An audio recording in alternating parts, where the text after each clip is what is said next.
शेवगा तुम्ही बऱ्याच वेळा केला असेल, पण या पद्धतीने दह्यातला शेवगा कधी केला आहे का? खात्रीने सांगतेय, एकदा केलात तर परत परत नक्कीच कराल.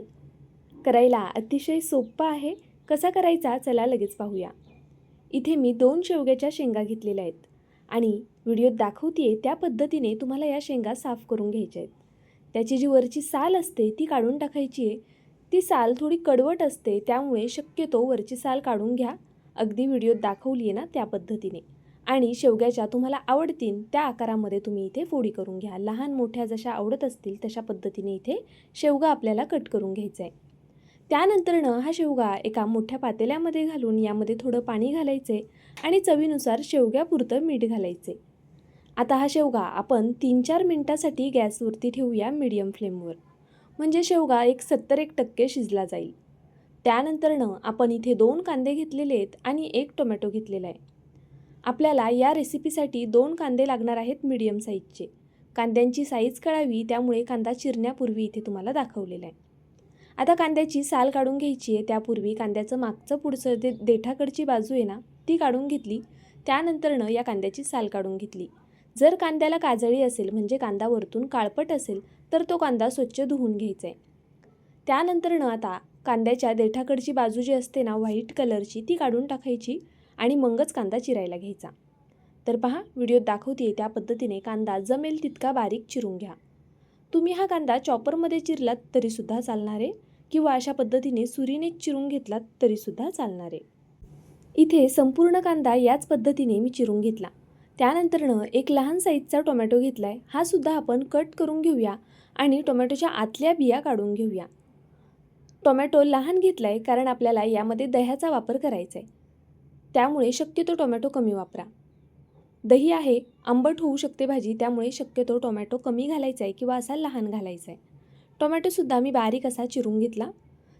आता इथे आपल्याला काही लसूण पाकळ्या घ्यायच्या आहेत. पहा, लसूण थोडा जास्तीचा घ्यायचा, त्यामुळे भाजी चवदार होते. त्याचबरोबर हा लसूण आपल्याला ठेचून घ्यायचा आहे. लसूण ठेचून घेतल्यामुळे ना त्याचा जो सुगंध आहे तो भाजीमध्ये खूप छान उतरतो. तुम्ही चिरून घेतलात तरी चालणार आहे, पण शक्य असेल तर असा ठेचूनच घ्या. चला लगेचच आपण फोडणी तयार करूया. इथे पहा, फोडणीसाठी मी कढई ठेवलेली आहे. कढई छान गरम झाली की यामध्ये तेल घालून घ्यायचं. तेल तुमच्या आवडीनुसार कमी जास्त करू शकता. मी इथे जवळपास 2 पळ्या इतपत तेल घातलेले आहे. आता तेल थोडं गरम होऊन देऊया. त्यानंतरनं यामध्ये मोहरी घालून घेऊया. तेल छान गरम झालं की मग यामध्ये मोहरी घालायची. पहा, मोहरी छान अशी तडतडून दिली की लगेचच जिरं घालायचं. मोहरी तडतडल्यानंतरच जिरं घाला, नाहीतर मग मोहरी दाताखाली टचटच करू शकते. जिरं फुललं गेलं की यामध्ये जो ठेचून घेतलेला लसूण होता तो घालून घेऊया आणि काही कढीपत्त्याची पानं घालायची आहेत. हे सर्व छान असं मीडियम फ्लेमवरती परतवून घेऊया. गॅसची फ्लेम मीडियम आहे. आता मी यामध्ये बारीक चिरलेला कांदा घालून घेते. पहा, कांदासुद्धा आपल्याला व्यवस्थित मऊ होईपर्यंत परतायचा आहे. कांद्याचा रंग बदलेपर्यंत कांदा परतायचा नाही आहे, फक्त कांदा ट्रान्सपरंट होईपर्यंत परतणार आहोत. कांदा लवकर शिजावा, लवकर मऊ व्हावा यासाठी यामध्ये थोडंसं मीठ घालून घ्यायचं. मीडियम फ्लेमवरती आता हा कांदा आपण परतवून घेऊ. पहा, कांदा थोडा हलका हलका मऊ झाला, ट्रान्सपरंट झाला की यामध्ये लगेचच टोमॅटो घालायचा आणि टोमॅटोसुद्धा कांद्यासोबत परतवून घ्यायचा. आता कांदा टोमॅटो व्यवस्थित शिजला गेलेला आहे, टोमॅटो छान मऊ झालेला आहे.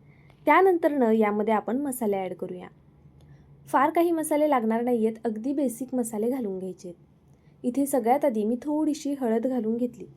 त्यानंतरनं चवीनुसार लाल तिखट घालायचं आणि बेडगी मिरची पावडर घालून घ्यायची.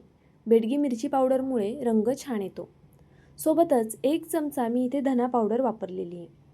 आता हे सर्व मसाले छान असे एकजीव करून घेऊया.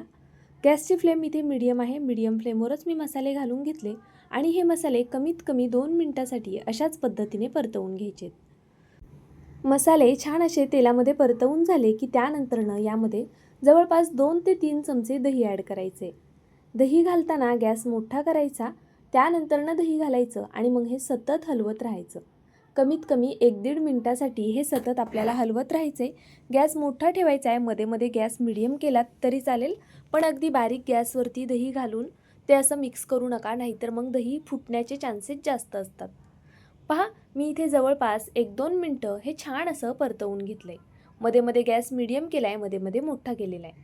छान तेल सुटेपर्यंत आपण हा कांदा टोमॅटो परतवून घेतला दह्यामध्ये. त्यानंतर ना आपण यामध्ये शेवगा घालून घेऊया.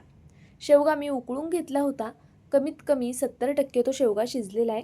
यामध्ये 1-2 चमचे पाणीसुद्धा मी ॲड केलेलं आहे शेवग्यासोबतच. खूप जास्त पाणी घालायचं नाही आहे. फक्त हा खूप असा कोरडा कोरडा होऊ नये ना, यासाठी 1-2 चमचे फक्त पाणी घालायचे. शेवगा घालून हे सर्व छान असं परतवून घेतलं.